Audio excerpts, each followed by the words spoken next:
Start of week 2 of mostly unemployment. Gonna start today by getting outside, getting some movement, going for a walk.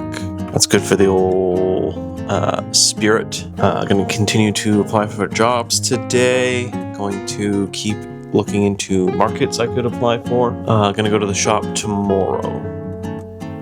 So today I need to focus on some more kind of personal work, admin work. Just have to try to tie up some more of these loose ends in my personal life. Yeah, just need to keep on keeping on with things in my personal life. Going to the shop is great, but I gotta be able to move the things I'm making. So that's the next big thing I need to get sorted out by the end of the month is, a part-time job, but also kind of throughput and registering as a business and figuring out what types of things I need for that. That's going to be super important. That's going to involve multiple computer days, so I'm sure there'll be a lot of that right now. In one of the like business for artists books I was reading, they mentioned that the first 2-3 years is surprisingly little studio work and a lot more admin work. What is it? Marketing and setting up different things and administrative work. It takes up a much larger percentage of the first few years as an independent creator, as an independent artist, as an independent craftsperson than you would expect or generally like, which makes sense. I like being in the shop. I don't really particularly enjoy sorting out administrative stuff, but I can't afford to get somebody to do that for me, so I gotta figure it out. I'm an average dude of middling intelligence. I'm sure I can figure it out. It can't be that complicated. I just have to do it, that's all. That seems to be a weirdly kind of common theme, just finding the drive to do things. Well, not to do things, but specifically to do this kind of bureaucratic work, which I know is important. I know it's valuable, but God, is it fucking boring. So that's going to be a big part of this week. But it's nice out. It's sunny. I'm going to go for a walk. I just need to not be in my apartment for 3 days in a row. Today's probably not a great day in the shop anyways. Things are probably going to be really busy. I applied at least to teach a class here in Oakville at the community center that has a wood shop. And I feel pretty confident that I'll get it. It just might take a little while to hear back from them. So hopefully I hear back from them soon, because that'd be nice. It's not enough to live on, but if it's 6 hours, that's not nothing, especially because they pay above minimum. So wouldn't be the worst thing to get a bit more of that. That also looks good on a resume. This kind of community class teaching I do enjoy, because it's just pure skill transmission. I'm not grading anybody. Things aren't getting graded. I think that's the real sticking point for me with institutional education. I don't know if I'd be able to be very good at grading people's work. I think that's something I would really struggle with. So if it can be just straightforward, here's how you do the thing, let's do this, and this is how you can improve next time you do it. That seems a lot more in line with the values that I have for education.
tried to open my senses to the experience of being only then will I reject. Only then am I a filter. Taking in and expelling, reflection, reflection, adrift in the suchness of time, the oak turf through the case.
Yesterday was a bit of a bust.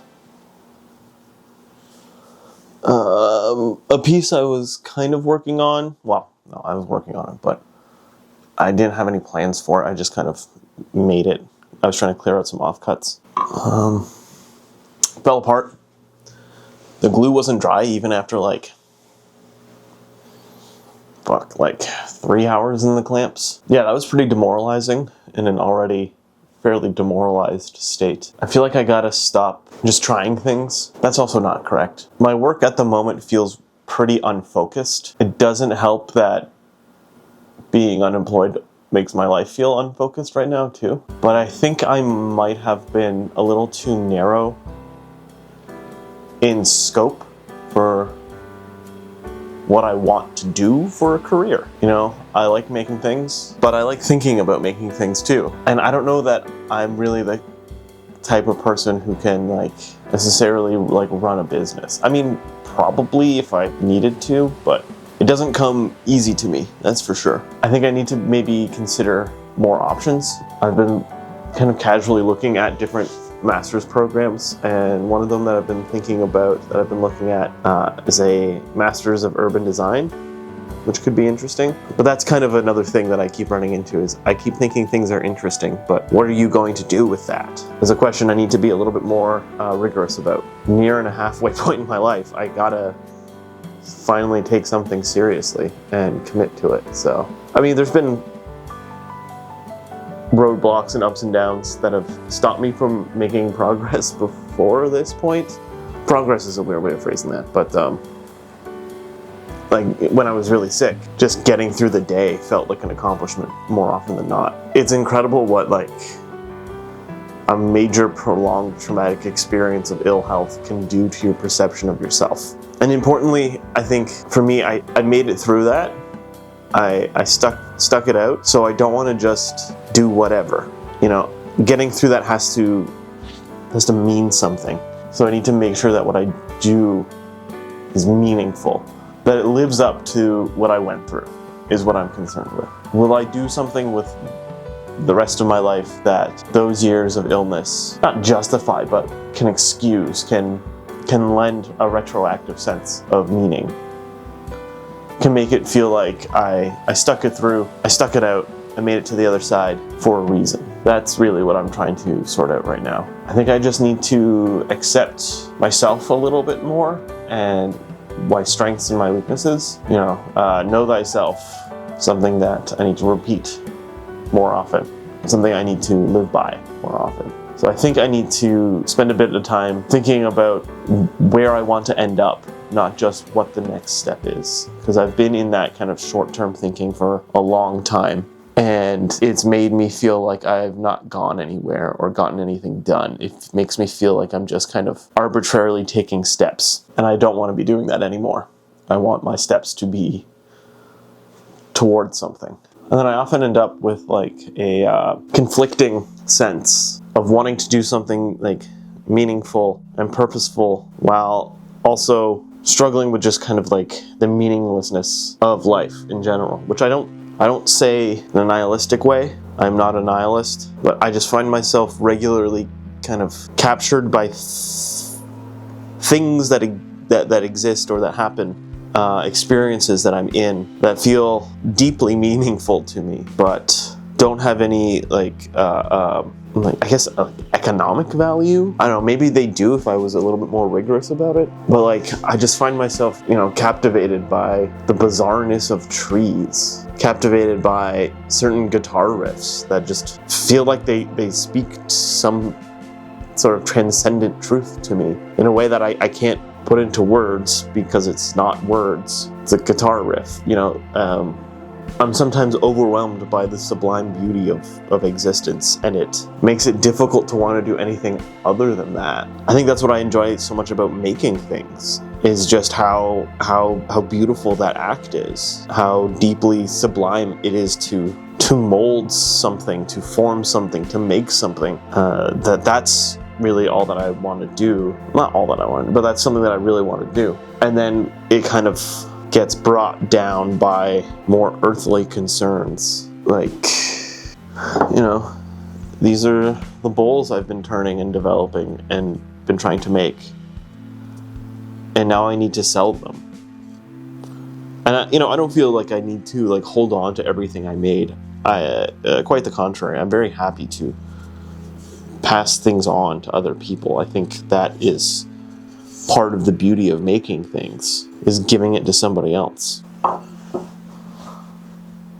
But something about that whole process just, I guess, cheapens it. I don't know if I like that word, but the kind of earthly concerns that have to be weighed always just feels so confusing to me. It just seems so obvious that we can just house everybody, feed everybody, and everybody takes a share of the work. But then there's these forces that are stopping us from being able to do that.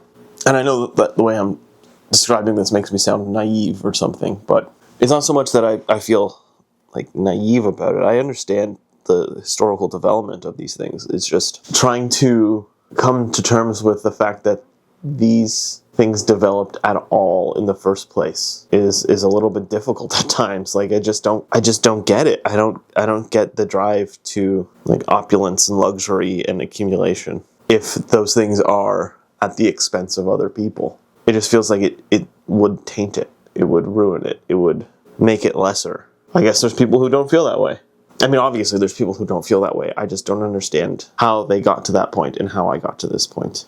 But yeah, anyway, I've been looking at other grad programs again, because I think that's something I need to, if I want to do it, and I think I do, I should get on that sooner rather than later. I had intended to get on it last year, but I just couldn't bring myself to do it, I guess. One of my instructors at Sheridan has been a literal lifelong student. He's done I think 2 undergrads, 2 masters, and is doing a PhD right now. And that I think is very inspiring to me. I have it in my head that I either should go into academics or become a professional, work, but there doesn't seem to be any reason in this field why I can't do both. And in fact, I think doing both is probably very valuable for academia and for industry. Yeah. The division, the artificial division between intellectual labor and physical labor is another form of division and repression that has been cooked up by those who value hoarding more than the sublime beauty of being alive. So I gotta get that idea out of my head. I'm at a kind of specific crossroads right now, and there's no real way to know which way is the correct path. In fact, there is no correct path. You simply have to take a path. You simply have to, there's no way around it. So just, life is, it's incredible how it always boils down to something like, good luck, have fun, try your best. It's fucked up how that seems to be the guiding principle of a lot of things. Not to be too much of a cynic, but I do think there are some folks who kind of fight that and try to frame it differently, but I don't buy it. I think in the end, it really is good luck, have fun, try your best.